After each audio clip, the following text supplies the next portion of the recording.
Hello everyone, Pantoufleee here today for another review where we're going to talk about the M103, which is the tier 9 that comes right before the T125 from the American tech tree, so a tier 9 heavy tank.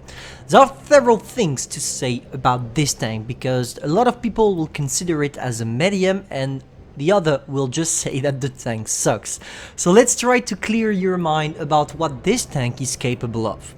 Your playstyle is really going to differ regarding if you're playing bottom tier or top tier. We're gonna talk about that later on. Let's first focus on the abilities of the tank. First thing first, the mobility. Overall, the mobility of this tank is really good. You will go around 35-40 kilometers per hour with an amazing turn rate, 36 degrees per second for the hull, whereas with your turret you have 24 degrees per second. It's literally enough to do the job, don't worry.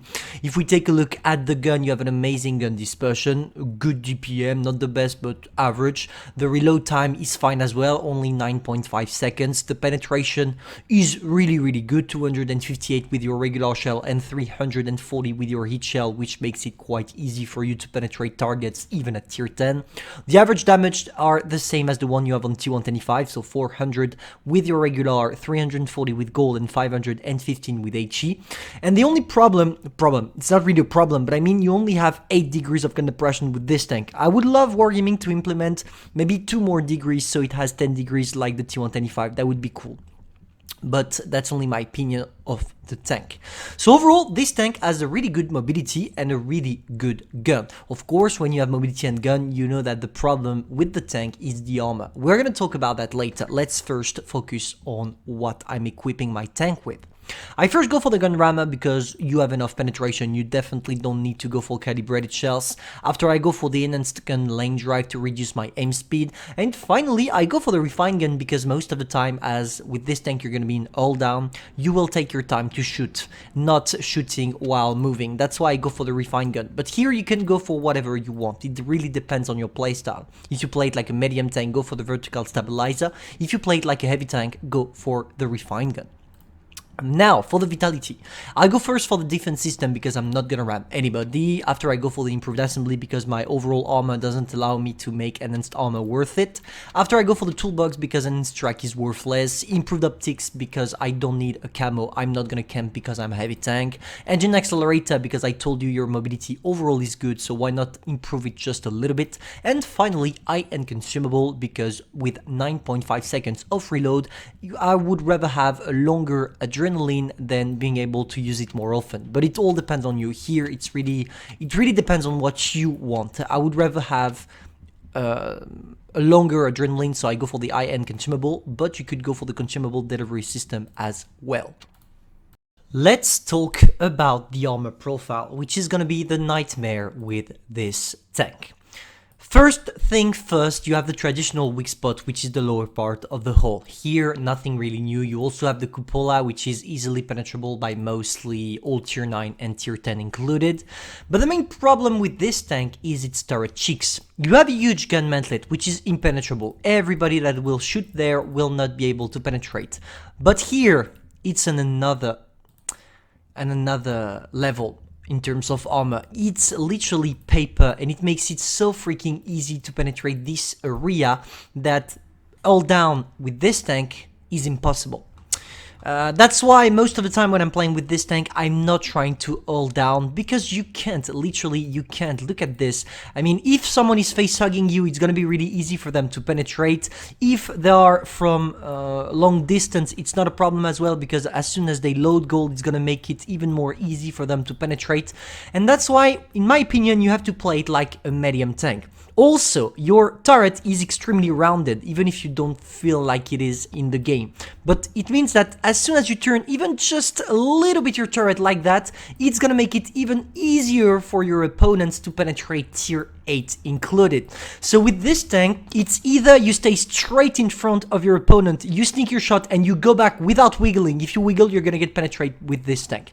So you take your shot and you go back to your position without showing your all, or you're against tier 8 And here you can try you can try to show your turret, stay in front of them, wiggle just a little bit, but I would not advise you to wiggle with this tank. And for the rest of the tank, pretty much paper, everybody will penetrate without struggling, let's face it, especially the back with HE, so be careful with this tank. Always make sure to stay straight in front of your opponent, hide your hole, and if you can, as soon as you shoot, you go back to a safe position from which you can take shot. Now, concerning the playstyle, as I told you during the armor profile part of the video, all you gotta do when you're top tier is being held down, but make sure that every time you shoot, you go back to a position where nobody can actually penetrate you. And if you're top tier, it's gonna be peekaboo most of the time from held down position. Always do it from an held down position, and never try to side scrape with this tank because you literally don't have enough armor to be able to bounce shots on your sides, even when it's angled. Here, lucky for us, we are on a good map for us to be able to hold down, simply because from the town, especially on the right side, there are lots of locations. Unfortunately for us, we did not manage to encounter anybody, so we decided to use our mobility to push forward. Of course, we had to get the low connection guy staying in the spawn, so maybe he just came here right now. He must have logged in when everybody was already on the other side, which means he put us 2 freaking shots, and knowing it's a KPZ and it has a really freaking huge alpha damage, we already lost nearly all our HPs, but don't worry, it's not gonna stop us from being able to do a good game. We only have 600 HPs remaining, but as I see that the enemy team is pushing really hard on the other side, I thought, okay, you know what, not a single one of my teammates is gonna take the shots for me, so I'm just gonna go in, take the shot from the Vickers and see what happened after, because we definitely need to push right now.